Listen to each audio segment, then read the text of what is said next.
Magandang umaga po sa inyong lahat. Narito po ako sa Pransya at ako'y maglalakbay patungo sa Lisieux kung saan nakahimlay ang katawan ni Santa Teresita ng Batang si Jesus. Kasama ko ngayon ang aking kolega, isang Meksikano, Mr. Elias Rubio. Siya ang magdadrive sa akin papunta sa Lisieux. Kaya samahan nyo kami sa aming pilgrimahe sa Lisieux. Manatiling nakatutok.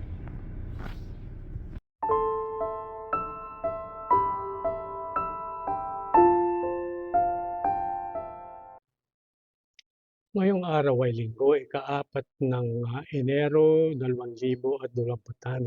Kaya minirapat muna naming magsimba upang tuparin ang aming obligasyon. At kami ay nagsimba sa isang munting simbahan sa bayan ng Manu. At magmula sa Manu kami tatahak patungo ng Lisieux.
At nang kami dumating sa Lisieux ay halos tanghaling tapat na kaya pasya muna kaming kumain ng tanghalian.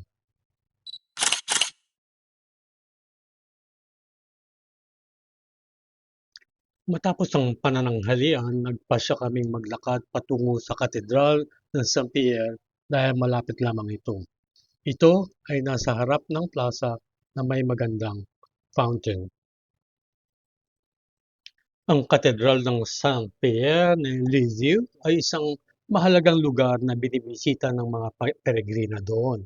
Dito unang ginanap ang unang kumpisal ni Santa Teresita at dito rin siya dumalo sa mga misa ng linggo kasama ang kanyang ama at mga kapatid na babae.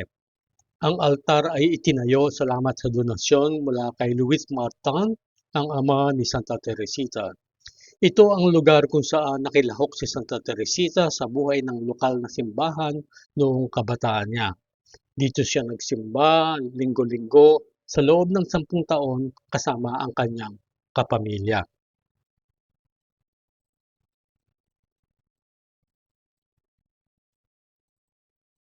Regina Maria, purissima, Mater Immaculata,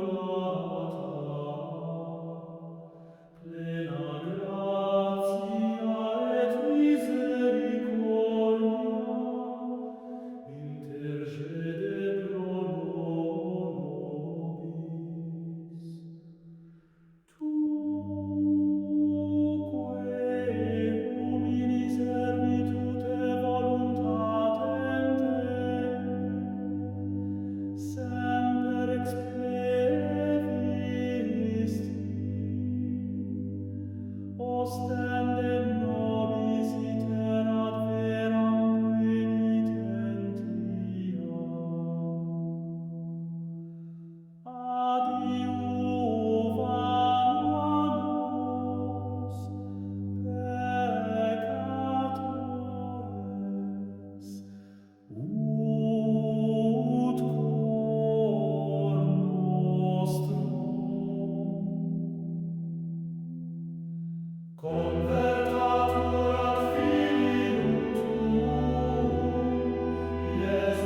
Matapos namin bisitahin ang Katedral ng San Pierre, kami ay naglakad pabalik patungo sa kumbento ng mga Karmelita kung saan nakahimlay ang katawan ni Santa Teresita.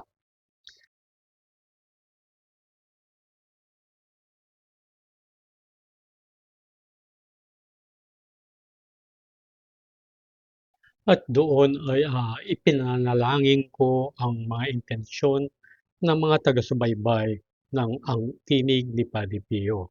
At siyempre, lalong-lalo na ang mga miyembro ng mga alagad sa kalinga ni Padre Pio. Bilang huling yugto ng aming pelegrimahe, kami ay bumisita rin ng panandalian sa Basilica ni Santa Teresita ng Lisieux. Dahil kami kahul na sa oras, hindi na kami nakapasok sa simbahan, kaya't aking ipapakita lamang sa inyo ang ilang mga larawan na nakunan ko doon sa Basilica.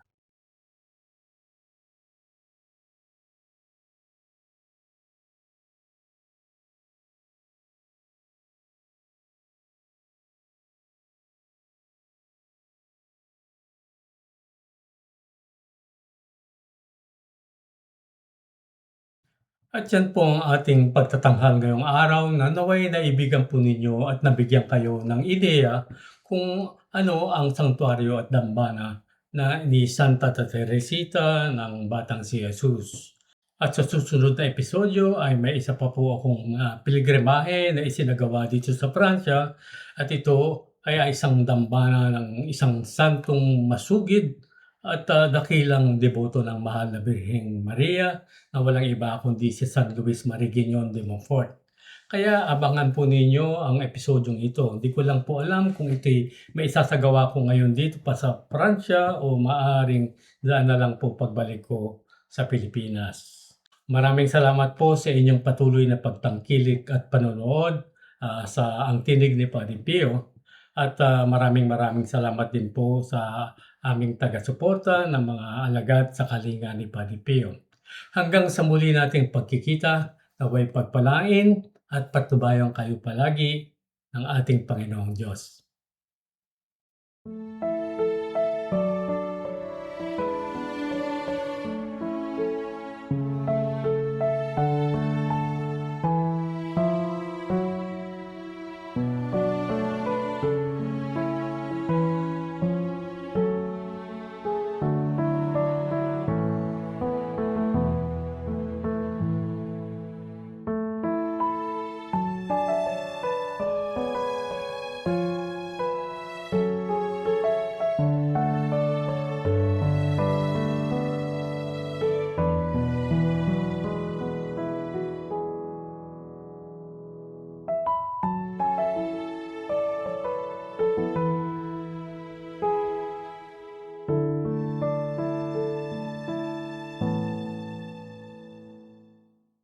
In nome del Padre, del Figliolo e dello Spirito Santo, e così sia. Sia lodato Gesù e Maria, e